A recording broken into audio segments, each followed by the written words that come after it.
Hello student, welcome to online classes of Jugnu classes. आज जो हम शुरू करने जा रहे हैं, आज का हमारा टॉपिक है सेल सिग्नलिंग। सेल सिग्नलिंग जो है वो लाइफ साइंस में सबसे इम्पोर्टेंट टॉपिक है, जिसमें हम सेल सेल इंटरेक्शन के बारे में पढ़ते हैं। तो आज हम सेल सिग्नलिंग के बारे में पढ़ेंगे कि कैसे सेल सिग्नलिंग होती है। तो इसको समझने के लिए हमारे साथ बने रहिए और इस लेक्चर के बाद में कमेंट जरूर कीजिएगा, ताकि हमें पता चले कि जो हम पढ़ा रहे हैं वो आपको कितना समझ में आ रहा है और आप उसको कितना नॉलेज को कितना गेन पा रहे हैं। तो चलिए इसी के साथ में हम शुरू करते हैं आज का जो हमारा टॉपिक है सेल सिग्नलिंग। तो सबसे पहले हम देखते हैं कि सेल सिग्नलिंग होती क्या है। जैसे अगर हम नॉर्मली बोले तो हम जो है वो आपस में बातें करते हैं, है ना। हमें कोई बात बतानी होती है एक दूसरे को, तो हम क्या करते हैं, आपस में बातें कर लेते हैं और अपनी जो बात है वो अपने फ्रेंड के साथ में शेयर कर लेते हैं या किसी भी पर्सन के साथ में शेयर कर लेते हैं। तो सेल के अंदर भी एक ऐसी इंटरेक्शन होती है जिसमें सेल दूसरी सेल्स के साथ में बातें करती हैं। ये वाली सेल्स इस सेल के साथ में कुछ बात करती है और इसी बात को हम यहाँ पे सेल सिग्नलिंग बोलते हैं। यानी कि जब एक सेल दूसरी सेल के साथ में बात करती है तो उसी को हम एक सिंपली तरह से बोल सकते हैं कि सेल सिग्नलिंग बोलते हैं। तो यहाँ पे हम सेल सिग्नलिंग का बिल्कुल बेसिक से शुरू करेंगे कि सेल सिग्नलिंग होती क्या है, कैसे उसके लिए क्या क्या रिक्वायरमेंट है, क्यों होनी जरूरी है। तो सबसे पहले हम देखते हैं कि सेल सिग्नलिंग क्यों होती है, मतलब हमारी बॉडी के अंदर सेल सिग्नलिंग या सेल्स की आपस में बातें होनी क्यों जरूरी है। तो सेल सिग्नलिंग क्यों होती है, क्योंकि हमारी जो बॉडी है उसमें मल्टीपल सेल्स प्रेजेंट है, मल्टीपल सेल प्रेजेंट है। और ये सेल क्या करती है, यही सेल्स आपस में इंटरेक्शन करती है। इंटरेक्शन का मतलब कैसे, कि वो एक दूसरे से कुछ ना कुछ ऐसा मटेरियल एक्सचेंज करती है या बातें करती है जिसके कारण एक सेल क्या कहना चाहती है वो दूसरी सेल्स के द्वारा सेंस किया जाता है। इसी को हम बोलते हैं सेल सिग्नलिंग। या हम बोल सकते हैं कि एक ऐसी प्रोसेस जिसमें एक सेल कुछ बोलती है, या हम बोल सकते हैं कि कुछ मॉलिक्यूल को सीक्रेट करती है और दूसरी सेल इसी मॉलिक्यूल को सुनती है या उसको रिसीव करती है। जैसे कि मान लीजिए ये दो सेल है, ये फर्स्ट सेल और ये सेकंड सेल। यहाँ पे क्या हो रहा है, यहाँ पे ये जो फर्स्ट वाली सेल्स है ये सेल कुछ बोलेगी। जैसे हम नॉर्मली बात करते हैं तो हम कुछ बोलते हैं, तो ऐसे ही ये जो फर्स्ट वाली सेल्स है ये क्या करती है, ये कुछ बोलेगी, यानी कि ये कुछ मॉलिक्यूल को सीक्रेट करेगी और इसी मॉलिक्यूल को हम सिग्नल बोलते हैं, या इसको हम लिगेंड भी बोल सकते हैं। यानी कि एक सेल के द्वारा जो बोला जा रहा है या फिर जो सिग्नल दिया जा रहा है या जो चीज बाहर भेजी जा रही है वो है मॉलिक्यूल, जिसको हम सिग्नल या लिगेंड बोलते हैं। वहीं पे अगर हम बात करें कि एक सेल ने बोला, लेकिन दूसरी सेल के पास में भी तो कुछ ऐसा होना चाहिए ना जिससे सुन सके। मान लीजिए हमारा फ्रेंड जो है वो बोल रहा है, तो वो बोल रहा है यानी कि वो कुछ ना कुछ मॉलिक्यूल या सिग्नल प्रोड्यूस कर रहा है, लेकिन वो क्या बोल रहा है इसको सुनने के लिए हमारे पास भी तो कान होने चाहिए। यानी कि इस सेल के पास में भी तो कुछ होना चाहिए जिससे वो मॉलिक्यूल को सेंस कर पाए या सुन पाए कि वो क्या कहना चाहता है। तो उसी को हम क्या बोलते हैं, यहाँ पे हम उसको बोलते हैं रिसेप्टर। यहाँ पे हम क्या बोलते हैं, रिसेप्टर। यानी कि सेल सिग्नलिंग एक ऐसी प्रोसेस होती है जिसमें एक सेल कुछ मॉलिक्यूल को सीक्रेट करती है और दूसरी सेल उसको रिसेप्टर के द्वारा रिसीव करती है। जब मॉलिक्यूल को दूसरी सेल के रिसेप्टर के द्वारा रिसीव किया जाता है तो दूसरी वाली सेल्स कुछ रिस्पॉन्स को जनरेट करती है।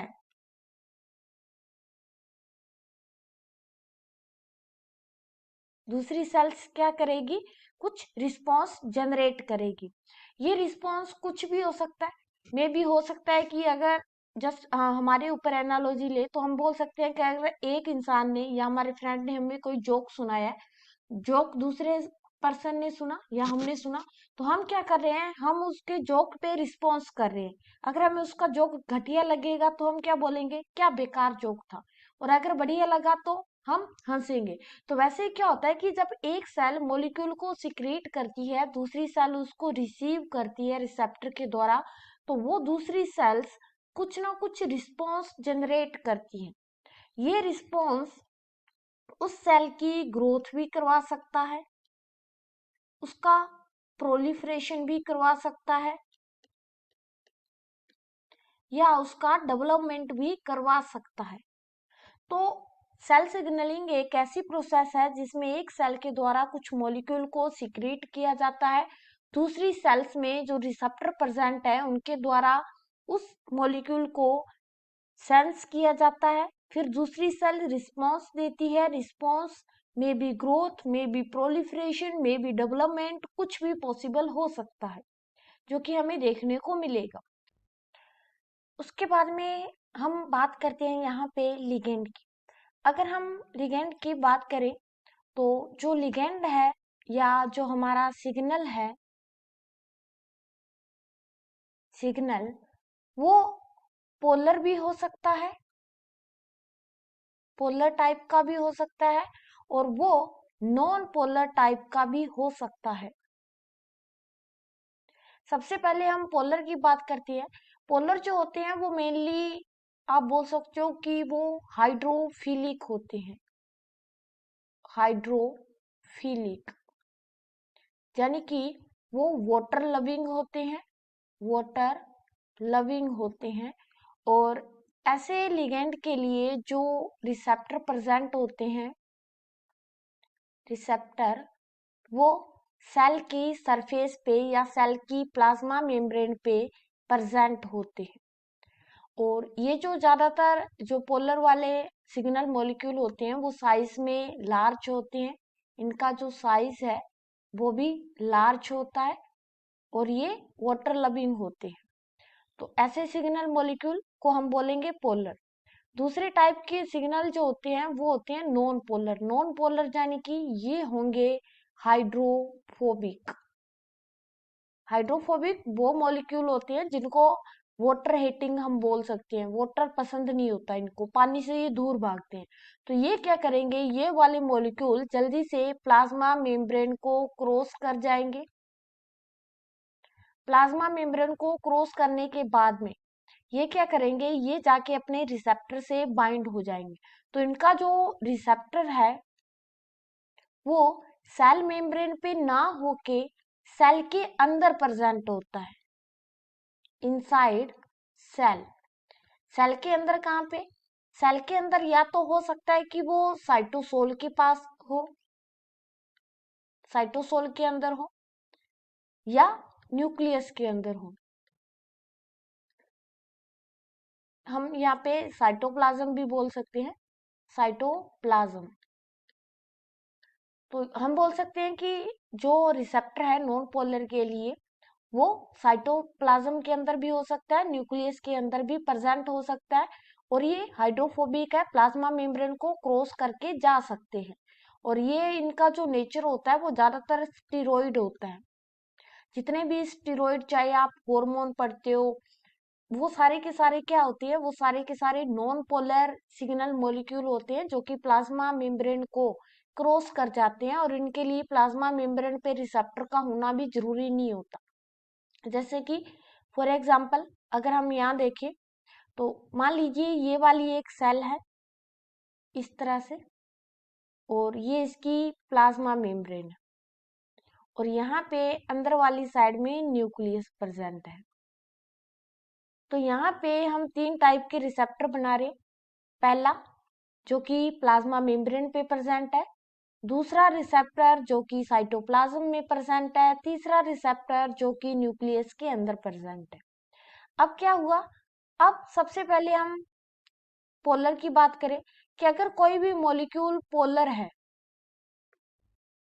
तो वो वाला मॉलिक्यूल डायरेक्ट प्लाज्मा मेम्ब्रेन पे आके यहाँ पे जो रिसेप्टर प्रेजेंट है यहाँ पे आके बाइंड होएगा।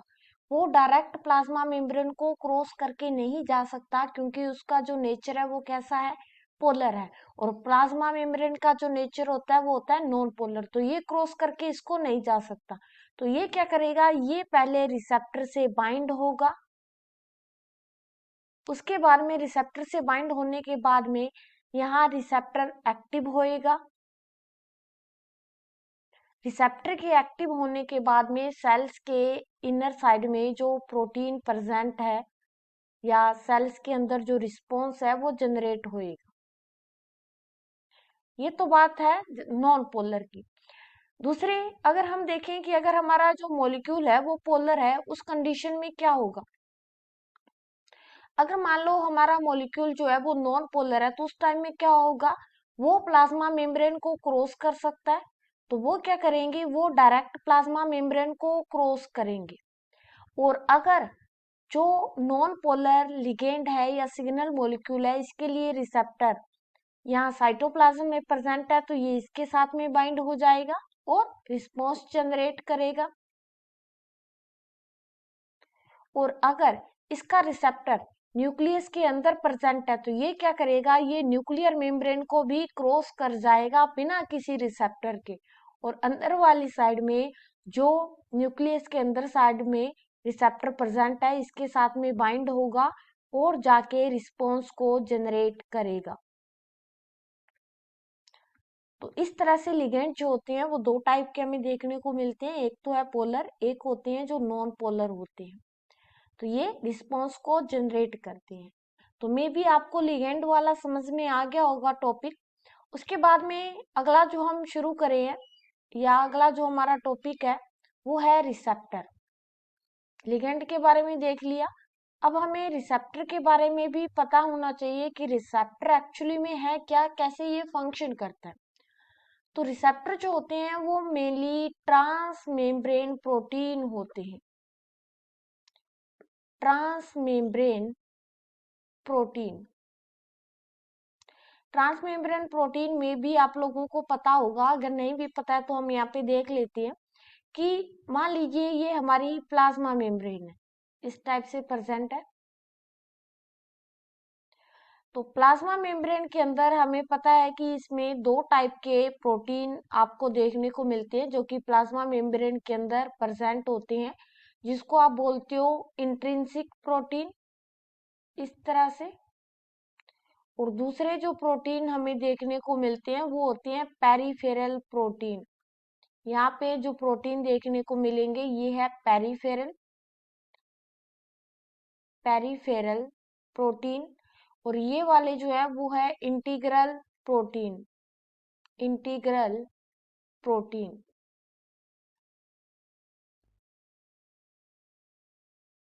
तो यहाँ पे जो इंटीग्रल प्रोटीन होते हैं वो ट्रांस मेम्ब्रेन प्रोटीन की तरह काम करते हैं और ये एज ए रिसेप्टर फंक्शन करते हैं। तो जो भी लिगेंड आके बाइंड होता है वो मेनली इसी ट्रांस मेम्ब्रेन प्रोटीन पे ही बाइंड होता है और इसके द्वारा आगे सेल्स के अंदर रिस्पॉन्स को जनरेट किया जाता है या ये आगे सेल्स के अंदर रिस्पॉन्स जनरेट करती है। हम रिसेप्टर की बात करें यहाँ पे तो रिसेप्टर जो होते हैं वो हमें दो टाइप के देखने को मिलते हैं। पहला जो हमें रिसेप्टर देखने को मिलता है उसको हम बोलते हैं cell surface receptor, cell surface receptor. या इसी रिसेप्टर को हम एक दूसरे नाम से जानते हैं एक्स्ट्रा सेल्यूलर, सेल्यूलर रिसेप्टर। ये वाले जो रिसेप्टर होते हैं वो मेनली सेल की सरफेस पे प्रेजेंट होते हैं, यानी कि सेल्स के अंदर जो प्लाज्मा मेम्ब्रेन है उस पे प्रेजेंट होते हैं। जैसे कि फॉर एग्जांपल ये वाली सेल्स है, तो इस सेल्स की जो प्लाज्मा मेम्ब्रेन है, यहाँ पे जो रिसेप्टर प्रेजेंट है, इसी को हम क्या बोलते हैं, सेल सरफेस रिसेप्टर बोलते हैं। और इसके लिए हमने लिगेंड पीछे ही पढ़े हैं कि सेल सरफेस रिसेप्टर में जो लिगेंड बाइंड होते हैं वो नेचर में पोलर होते हैं। तो यहाँ पे पोलर लिगेंड जो होते हैं वो आके बाइंड होते हैं, तब जाके सेल में रिस्पॉन्स जनरेट होता है। तो अगर हम इसके एग्जाम्पल की बात करें सेल सरफेस रिसेप्टर की, तो इसमें हम बहुत सारे रिसेप्टर पढ़ने वाले हैं, जिसमें से सबसे पहला है ion channel linked receptor, ion channel linked receptor.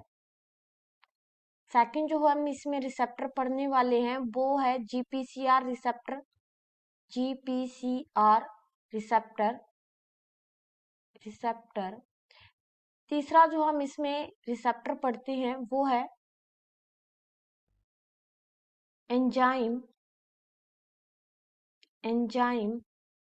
Linked receptor. इन सभी के बारे हम डिटेल से पढ़ेंगे, क्योंकि इनसे CSIR नेट एग्जाम में बहुत सारे क्वेश्चन जो है वो पूछे जाते हैं, तो इनके बारे में हम डिटेल से पढ़ेंगे। लेकिन सबसे पहले आपको ये क्लियर होना चाहिए कि सेल सरफेस रिसेप्टर या एक्स्ट्रा सेल्यूलर रिसेप्टर का मतलब क्या होता है।